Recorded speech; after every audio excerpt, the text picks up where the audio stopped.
I think the world felt a great deal of optimism after President Obama came out with his program for disarmament.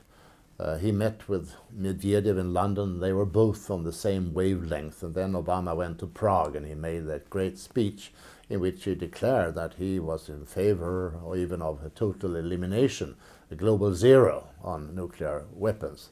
And that injected a lot of enthusiasm, not only among the NGOs and grassroots, but also among elder diplomats and elder statesmen, people from government and so forth. And indeed, Obama set in motion quite a lot of things at the time.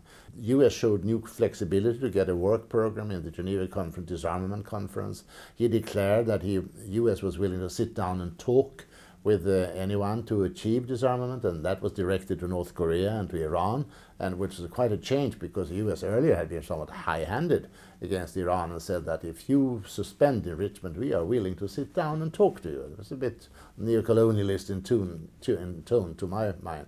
But he broke through that and got actually talks started with Iran. Now then they started the talks with the Russians about START agreement. And in 1 year's time, they succeeded in getting to a text and to sign the text. It took exactly 1 year. And that was very good. And the NPT Review Conference in New York in the spring of 2010 also went well. And there was a big conference in Washington about nuclear security, in which many countries agreed that, yes, we would have to sort of vacuum clean the world from plutonium and rich uranium, mustn't float around anywhere, and thereby reduce the risk that terrorists would get hold of it. All this was very well. But then the START treaty came before the US Senate, and then you ran into a wall, simply. And it was very difficult for Obama to get it to two-thirds majority that he needed. He needed a little more to be sure against the filibuster, actually. But it's very hard, and he had to make tremendous concessions and offer tens of billions of dollars in keeping the nuclear program and the nuclear productive capacity along. So that showed what was the resistance on the conservative US side against to disarmament. A shock, I think, to the world, and I think that we have been at an intermission ever since. And it's a very dismaying situation we are now. We thought, for instance, that the non-strategic nuclear weapons in NATO and in the Russian side, that this would be a low-hanging fruit, as I often called it, and it is not.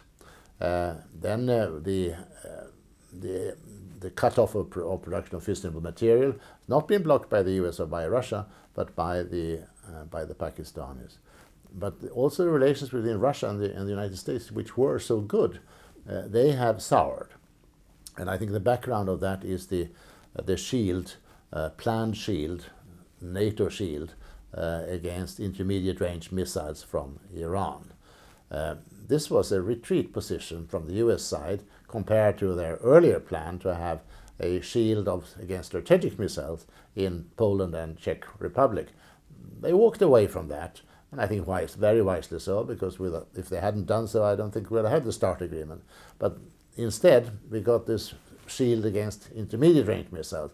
And I'm a little amazed that no one seems to care about it really in Europe. And I don't hear any Europeans who seem to be worried that Europe would be bombed or missiled by the Iranians. And I think that Europe felt that if they were to be attacked from the east or from Iran or I don't know any other that could do it, that they could rely upon retaliation. That they would shoot back, and that this would be sufficient to hold the Iranians back. But now they are going through with it, and NATO seems very determined. The Russians have said, let's do it together. If we are not suspecting each other or being ready to attack each other, US and Russia, then why don't we do this together? And the Americans say, no, we can't do it together. There can be cooperation, but not more than that. And this is holding up. This is souring relations enormously at the moment. And I was in Moscow very recently, and I heard Russian people from the defense side and from the other side, and it is really holding it back very much at the present time. So for the moment, I'm not hopeful. I do think that the sky could clear somewhat after the US presidential election.